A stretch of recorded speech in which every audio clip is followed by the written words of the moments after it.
B from Sorcery Soap, and I wanted to touch base because I haven't talked to you guys in a long time. Well, in this format in a while, and it seems to me, well, you can see True right there. Seems to me, Sorcery Soap for me has sort of lost its way a bit, and what I mean by that is that I've been working so hard at trying to keep up on offering soap dough and answering emails and questions and all that. I haven't been able to create very much lately, and that makes me really sad. So, so what Sorcery Soap started out being grew into something else, but each thing that I grew into, or that Sorcery Soap grew into, added to the pot. And so we have soap dough, pre-made soap dough from my recipe books. We have unique soaps, handmade soaps that I've created, and we have books.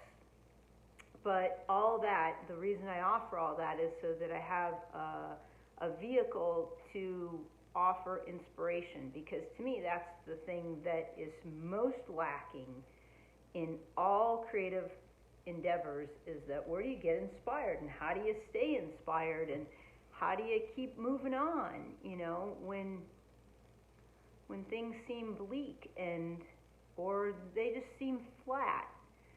So and I try not to just to offer like stimulation, just to be just to do what everybody's doing, which is be the most ridiculous person you can be on YouTube.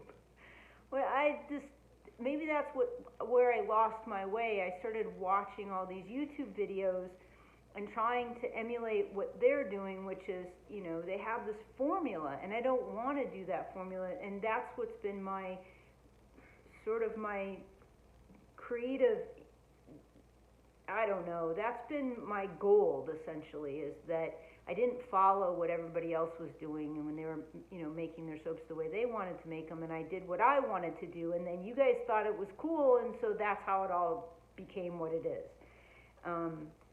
But so by trying to make all these really cool videos, which is great, and I want to continue to learn that medium and study it like I did with photography, and I am still doing with photography. And you know, to master anything, you know, I just watched a thing the other day on Netflix, and it, you know, they're talking 60,000 hours, and I figured 5 years takes about 10,000 hours. So I'm not even close to anything mastery. I haven't lived long enough.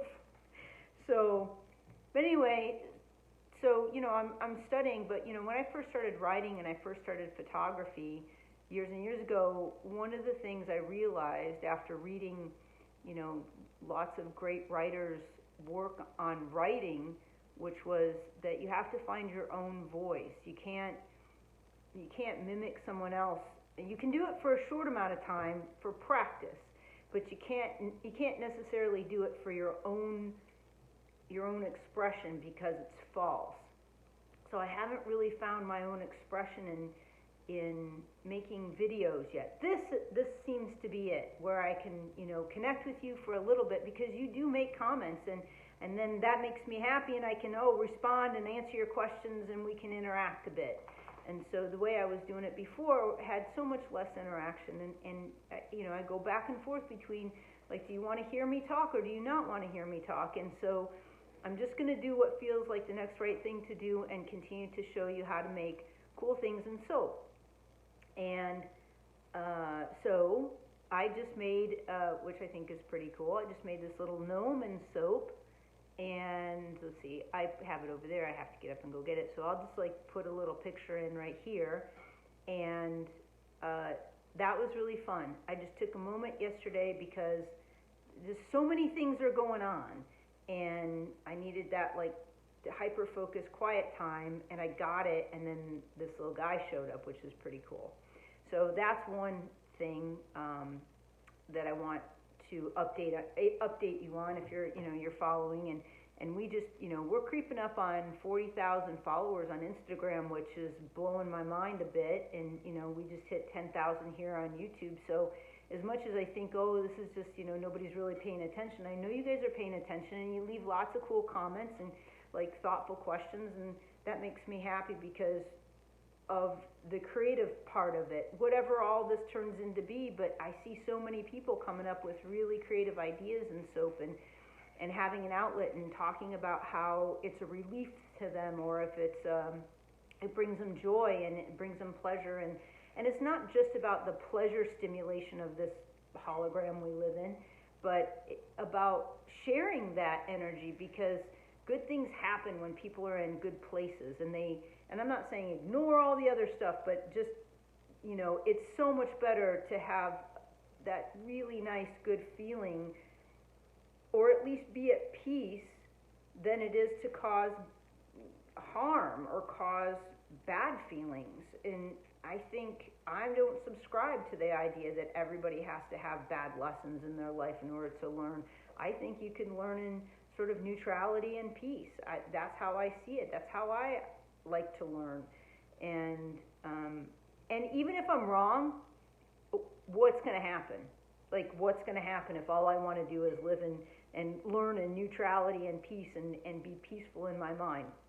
I don't see that as any downside, even if I'm wrong. Like, let's say the whole thing goes to hell in a handbasket or whatever. It just goes south in some terrible way, and then somebody says, "Oh yeah, you know what, Bhakti, you didn't learn enough through pain." Okay, let's start over then. I'll try it your way, because I've been trying it that way, and it doesn't seem to work so well. And that's part of what I'm saying about learning through the video, is that it's been painful to me to make the videos in the way that I've been in this really tightly controlled environment, without just doing it and then sharing with you what I have. I mean, in the beginning I started doing these live videos, and that seemed to be pretty fun, actually. So anyway, we're going to keep moving forward, and the other thing I wanted to update you on is that people have been asking me for the binder, which is really cool, and they're a huge amount of work. I just want you to know how much work. And I haven't complained about it, and I'm not complaining now. I'm saying it is a huge amount of work, and going back to what I said before, is trying to carve out time so I can keep bringing new ideas to the table. So we have this library of, oh, there's gnomes, this is how you can make a gnome. And I only show one way. I mean, obviously lots of people can figure those things out, but here's how you want a quick reference library of here's how you make a toadstool, and here's how you make a snail, and the whole laundry list of stuff, and all those videos that I have now up for free. So that's one part of it. So the binder is that it's a huge amount of work, but I wanted to give you an idea of how much work it was. I had to source the binders, and now I have a good place where somebody I know, it's not I know them, I have a representative at the binder company, and they'll print them for me. I can only buy them in huge lots, so that's an investment. And then I have to get the pages to a printer, so then I'm like, I have to go buy the paper, take it to the printer, lots of cases of paper, by the way, and take it to the printer, have them print it, then go pick it up, and then assemble the books, and then I have to buy the clear sleeves, and then assemble all those, and that is like 5,000 pages. So think about handling 5,000 pages and put them in a clear sleeve. Then I have to go make soap dough and take the process of all that, couple days, week, to make that fragranced.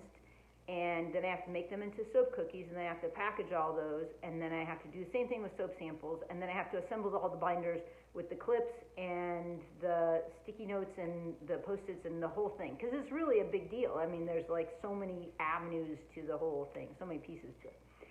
I'm not saying this to complain. I'm saying this to explain to you how much work it is and why I'm redeveloping and redesigning the Soap Recipe Book of Light and Shadow, because it has 20 soap recipes in there. 10 are animal-free and 10 have animal product in them. And so I love this book too, by the way, because like, it's the best part of my my personal soap recipes, that my soap recipe books. I've had lots and lots. I've made lots and lots of them. So I pulled all the best pieces, all the things that I thought were most valuable, and I'm adding more material into it. So I'm going to have basic soap making instructions in there for cold processed soap, so that I've had lots of people ask me, I don't do soap, and where do I begin? And I can send them to somebody else, and then they learn their way. So I wanted to give you the sorcery way. So so you have it all in one place, and you could advance in the book. And there's also going to be some soap history, because I've been like reading like voraciously about as much as I can get my hands on about the like the arcane ways, the ways that maybe the big industries do now, but they just have stopped doing, or the way that they don't talk about, because there seems to be history thinking that we were very dirty people for lots and lots of years, and that's just not the case. We've been making soap at home for hundreds of years, and I don't know how far back, but for thousands of years we've known, well, see, I don't know how to say that. Thousands of years ago, there was a recipe written down in cuneiform, and they use a stylus, and they put it into a form of clay, and that's pretty permanent. And that recipe was around thousands of years ago. I don't know how they've dated it, and I can't. And I'm, going to present all that information. But the point is that somehow they think that it, like, all the soap information just evaporated, and that we just became dirty people, and that we only washed with water. We never used anything to scrub ourselves, which is just not true. So that's some of our contemporary information I don't totally agree with. And so what I'm doing is researching that information so that I can present the most fact-based information about our soap history that I can. And that is going to go in the book. Not all of it, because I want to put that in another book in the future for our soap history, but some of that's going to go in the book. And so I'm rewriting all that. And in the meantime, I thought, brilliant me, I would try to work with another artist, and that doesn't work very well for me at all. As a matter of fact, I have a really hard time working with anybody. Ask my partner, because I just want to do everything myself, and that is not a healthy way to be. And so I've become really overworked, and I'm working on that, obviously, because I throw the word work at everything.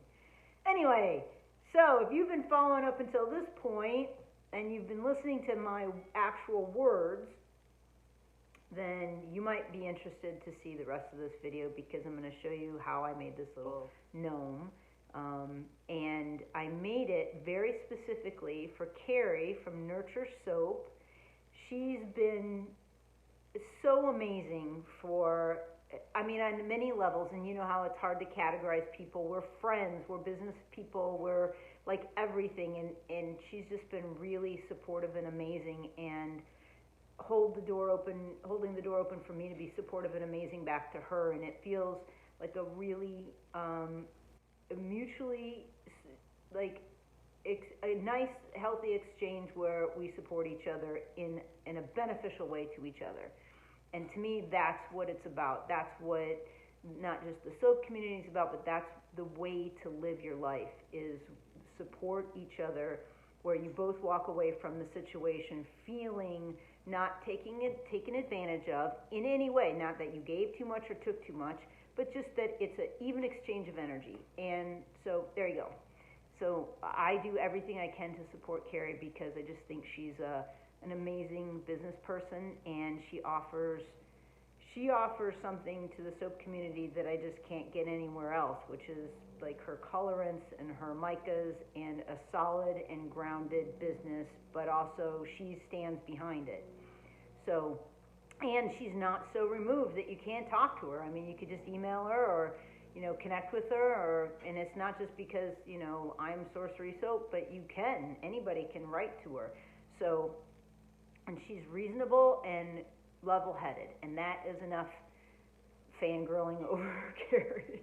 But that's what I made this gnome for, and the odd thing is that I needed to do something for myself, but I also wanted to make something for her using this new Trial by Fire red colorant that she has at her store. And I got it, and I'm very excited to get it, and I happen to have master batch, the tail end of a master batch left, so I made some soap dough with it, and it's beautiful. It turned out better than I could expect, and now I can just use that. I can just use that one colorant. She's already pre-mixed it for me, so I don't even have to use a recipe for it. So that is that. I think I've covered everything, and I probably don't need to use many words for the next 10 videos because of this. And that's all I know. So take a look at the gnome video and get over to Nurture Soap and get some of that Trial by Fire red colorant. You won't regret it. I don't regret it at all. And if you don't want to make your own soap dough, you could go to Sorcery Soap, because we have Trial by Fire red soap dough right now. So I don't know how long that's going to last, but at least it's up for right now. And, one more note, we're going to have a Black Friday sale for all the soap books and all the soap books. So that's all I'm going to say about that. And we're going to have another Cyber Monday sale for something else. So sign up for the newsletter if you haven't, and like and subscribe if you feel like it. You're a grown person. You can make your own choice, although I would appreciate it. And that's all I know. And thank you so much for following so far, and for watching, and for being patient with me while I go through all this shenanigans. Anyway, we'll keep doing our best to give you the best content possible for soap dough creations. Okay.